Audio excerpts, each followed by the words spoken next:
Selamat petang pemirsa, kembali program Warta Praja, saluran informasi pemerintahan dan pembangunan di Jawa Tengah hadir ke hadapan Anda. Kami akan menghadirkan beragam informasi kegiatan pemerintahan, pembangunan, dan persoalan dari berbagai kabupaten kota di Jawa Tengah.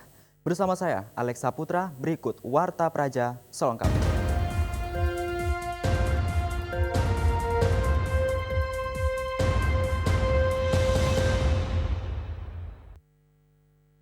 Pedagang oprokan di Serambi Pasar Kota Wonogiri batal dipindah ke areal parkir depan pasar.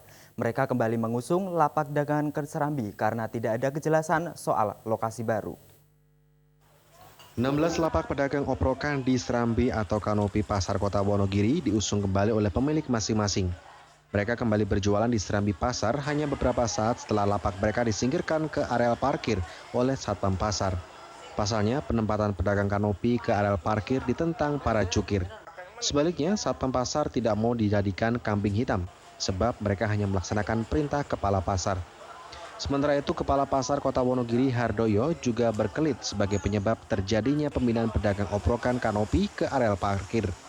Alasannya, kebijakan memindah lapak pedagang oprokan menindaklanjuti perintah Kepala Satpol PP. Sedangkan Kepala Satpol PP mendapat perintah dari Bupati Wonogiri lewat pesan singkat. Namun Hardoyo mengakui pemilihan lokasi pedagang oprokan kanopi ke areal parkir tanpa koordinasi dengan Disubkominfo. Pedagang di kanopi, jadi kita ambil kesimpulan untuk pedagang yang sebelah utara, kita tata di halaman parkir sebelah utara jalan masuk. Untuk yang sebelah selatan, kita tata di sebelah jalan masuk pintu depan. Kalau aturannya sendiri gimana Pak? Aturan sendiri kalau kita untuk tahu aturan kita mengacu pada perintah dari pimpinan kami. Jadi kalau pimpinan kami untuk memerintahkan saya untuk pengalokasian, ya kita juga melaksanakan itu. Di lain pihak, para pedagang oprokan menolak jika harus pindah dari kanopi. Menurut Sulis, seorang pedagang bunga tabur di Kanopi Pasar, semestinya cukup memperkecil ukuran lapak agar kanopi terlihat lebih luas. Yang di pintu pindah sini. Itu Pak, tidak boleh ke jualan di sini. Kenapa? Ke mateni lahan parkiran. Di lantai 3 aja itu luarnya. Mengelola parkir di sini modelnya kontrak atau gimana sih Pak? Di kontrak. Kontrak. Babang Widiartono, Cakra Semarang TV. Presiden Joko Widodo meluncurkan sinergi aksi untuk ekonomi rakyat di subterminal agrobisnis Brebes, Jawa Tengah. Program sinergi ini bertujuan untuk mengentaskan kemiskinan dan meningkatkan taraf hidup masyarakat. Jokowi menghimbau masyarakat memanfaatkan kredit usaha rakyat untuk memperoleh pinjaman dana di bank pemerintah yang ditujuk dengan bunga ringan. Kabupaten Brebes, Jawa Tengah dipilih sebagai proyek percontohan sinergi ekonomi rakyat karena menjadi kabupaten termiskin di Jawa Tengah. Program ini merupakan sinergi sejumlah kementerian BUMN, Bank Indonesia, Otoritas Jasa Keuangan, Lembaga Keuangan, pemerintah provinsi, dan kabupaten. Dalam sambutannya, Jokowi optimis program tersebut dapat mengentaskan kemiskinan dan mengurangi kesenjangan ekonomi. Pemerintah mendorong petani dan nelayan untuk memiliki sertifikat tanah sehingga memudahkan mereka mengakses kredit dari bank melalui kur kredit usaha rakyat dengan bunga 9%. Disinggung mengenai isu resolve kabinet yang santer beberapa hari terakhir, Jokowi mengatakan sampai hari ini belum ada resolve kabinet. Mengenai target keberhasilan program sinergi aksi untuk ekonomi rakyat ini, Jokowi mengatakan program ini baru dimulai dan masih terus akan evaluasi dan diikuti prosesnya. Kita ini baru memulai di Brebes. Ini akan dievaluasi, akan diikuti prosesnya, dievaluasi betul benar baru dikopi ke kabupaten dan provinsi yang lain. Itulah, saya nggak mau ngomong yang mulu-mulu. Brebes ini dilihat bisa berjalan dengan baik atau tidak, kerjasamanya, yang kurang BUMN-nya atau kementeriannya atau kabupatennya atau provinsinya atau daerahnya, nanti yang dilihat itu. Begitu nanti dievaluasi, ada yang kurang yang dibenahi, karena belum berjalan, saya nggak mau komentar dulu. Jokowi berharap petani tidak lagi berhutang pada rentenir yang justru akan membelit mereka. Pihak bank penyalur KUR diminta untuk memudahkan masyarakat memperoleh pinjaman. Pihaknya juga akan melakukan evaluasi setiap saat setelah program tersebut diluncurkan. Menurutnya, jika program tersebut berhasil, maka akan dilaksanakan di seluruh Indonesia. Agus Supramono, Cakra, Semarang TV. Sering terjadi kecelakaan, struktur jalur lingkar Salatiga ditingkatkan. Informasinya usai jeda, tetaplah bersama kami.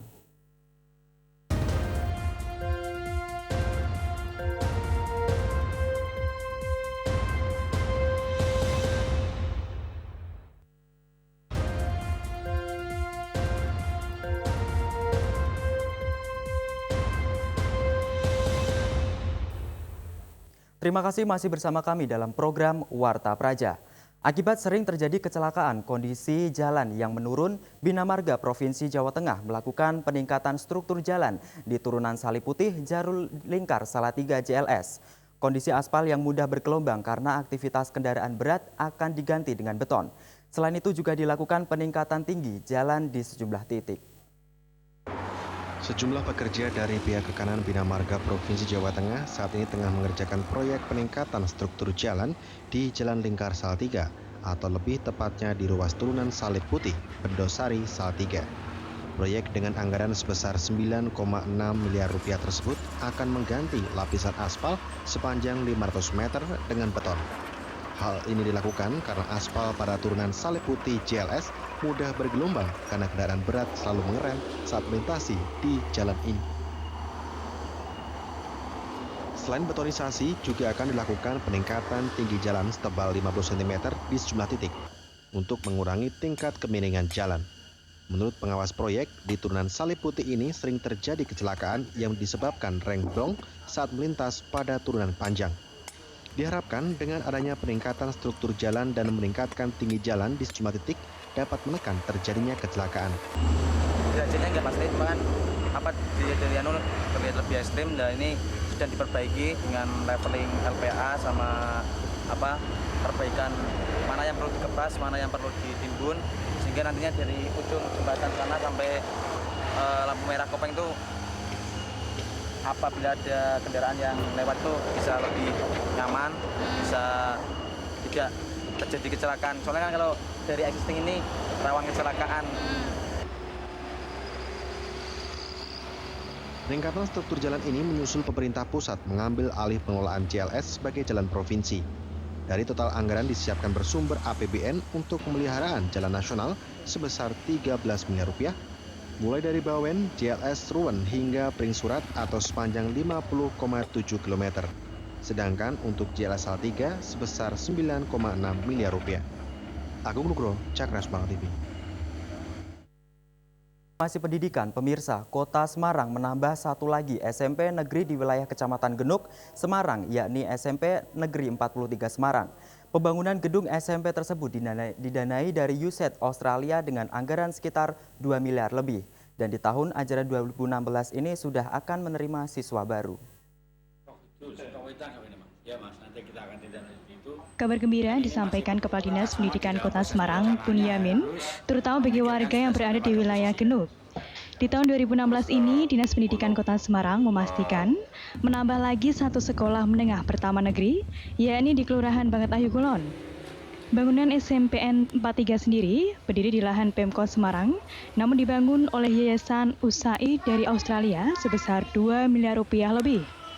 Adapun fasilitas yang dimiliki selain memiliki 3 kelas, ruang guru dan ruang kepala sekolah, juga memiliki fasilitas lain seperti ruang koperasi, sarana olahraga, dan lainnya. Bahkan di SMPN 43 fasilitas bagi difabel juga disediakan, seperti akses jalan dan toilet khusus. Disampaikan Bunyamin, di penerimaan peserta didik PPD 2016 ini, SMN 43 sudah mulai menerima peserta didik dari warga sekitar. Teknis penerimaan dipastikan sama persis dengan PPD online lainnya, seperti pembelakuan rayonisasi, menggunakan dasar ujian sekolah 3 mata pelajaran, dan lainnya. Untuk tahun pertama, SMPN 43 akan menerima 3 kelas peserta didik yang masing-masing kelas terdiri dari 40 murid. Pihaknya optimis, target bisa menerima 120 peserta didik di sekolah tersebut bisa terpenuhi. Adapun penambahan ruang kelas, menurut Benyamin akan dilakukan secara bertahap melalui APBD Kota Semarang. SMP Negeri 43 sama nanti akan penerimaannya satu pola dengan penerimaan peserta didik di Kota Semarang. Tidak ada perbedaan, sama sistem rayonisasi, menggunakan dasar nilai ujian sekolah 3 mapel, kemudian mendasarkan prestasi bagi anak didik yang memiliki, itu masih kita gunakan. Dengan bertambahnya 1 SMP negeri di wilayah Genuk, wilayah ini total memiliki 2 SMP negeri, yakni SMPN 20 dan SMPN 43. Eko Budianto, Cakra Semarang TV. Jangan beranjak dari tempat duduk Anda karena kami masih menyimpan informasi menarik lainnya. Tetaplah di Warta Praja, saluran informasi pemerintahan dan pembangunan di Jawa Tengah.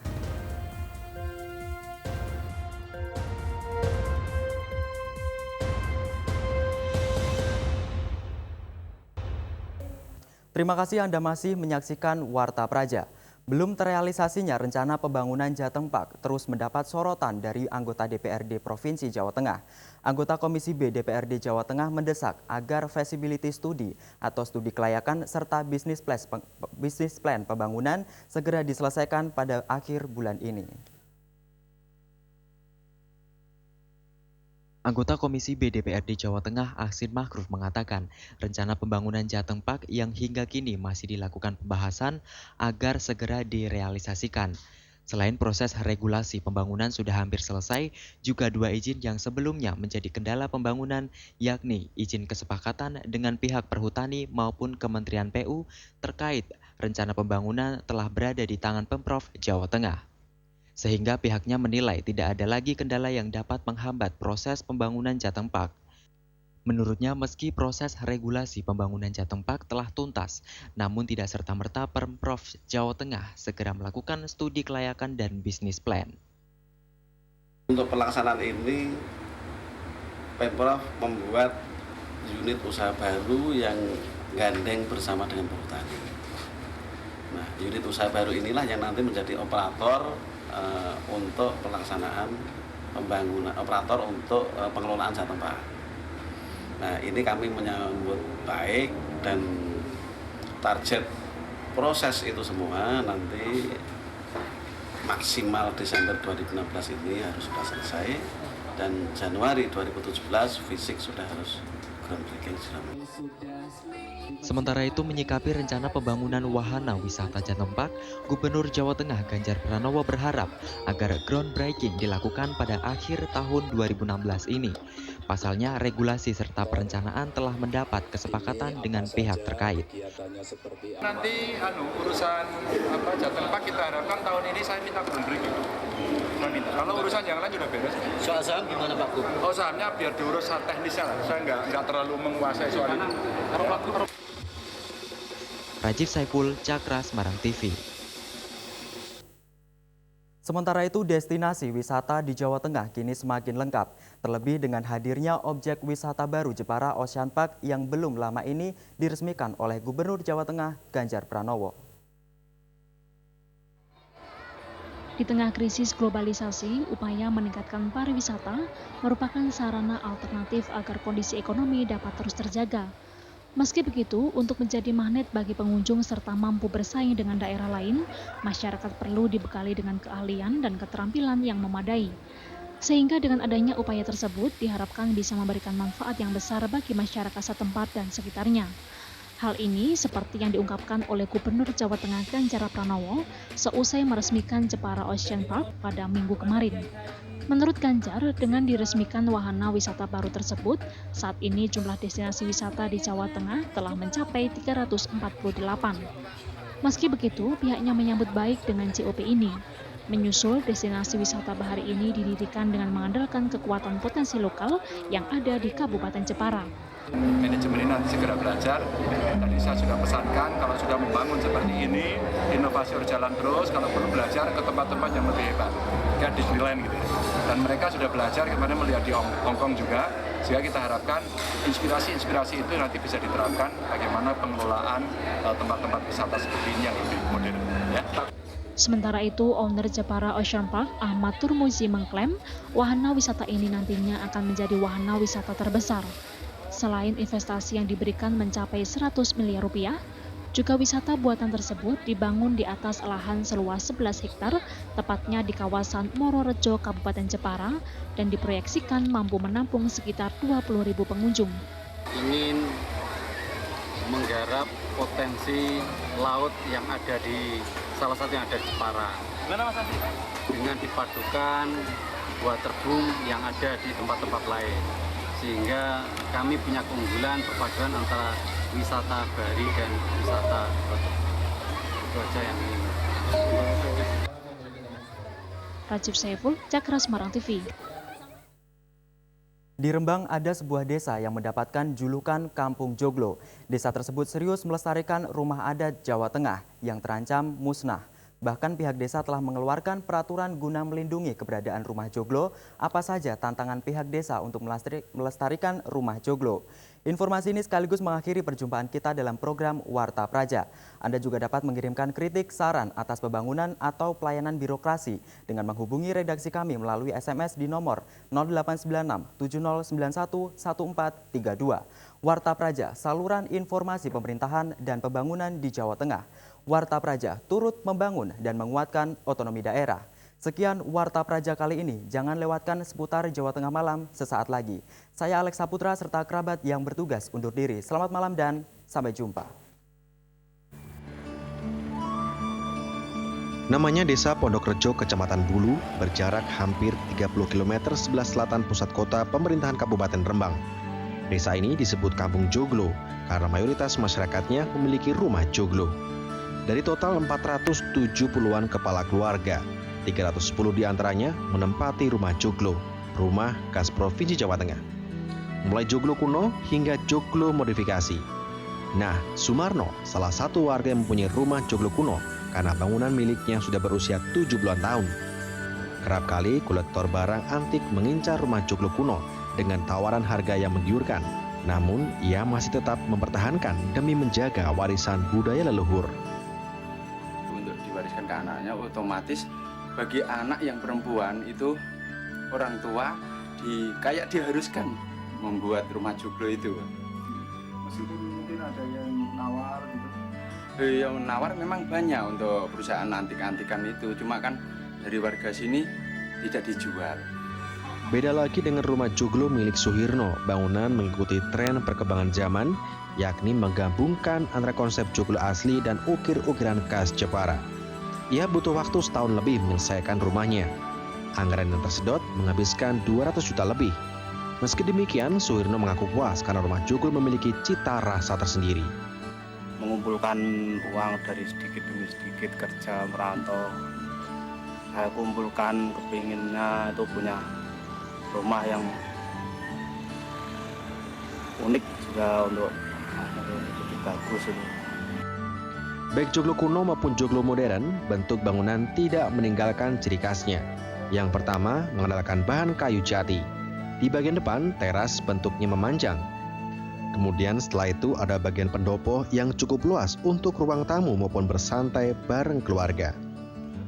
Bagian lain yang menonjol terlihat dari atap rumah. Selalu menjulang tinggi dibandingkan rumah pada umumnya. Pemerintah Desa Pondok Rejo sudah menerbitkan peraturan desa untuk melindungi keberadaan rumah joglo. Kebijakan tersebut selaras dengan tradisi masyarakat setempat. Ada tradisi, jika mempunyai anak perempuan, warga berlomba-lomba membangun rumah joglo. Apabila anak mereka telah menikah, barulah rumah joglo diserahkan sebagai simbol tingginya strata ekonomi seseorang. Kalau pedes ada untuk pelindungan itu, tapi untuk masyarakat desa kami sendiri tidak pun ada perdes itu tidak akan menjual rumah itu kalau umpama kayunya belum lapu, tidak ada yang jual. Paling kalau yang membuat baru banyak, tapi untuk yang menjual jarang. Aparat Desa Pondok Rejo berharap adanya dorongan dari pemerintah agar warga bisa mempertahankan rumah tradisional tersebut. Terlebih belakangan banyak kolektor barang antik berburu rumah joglo dan dijual lagi ke luar negeri. Sarman Wibowo, Cakra, Semarang TV.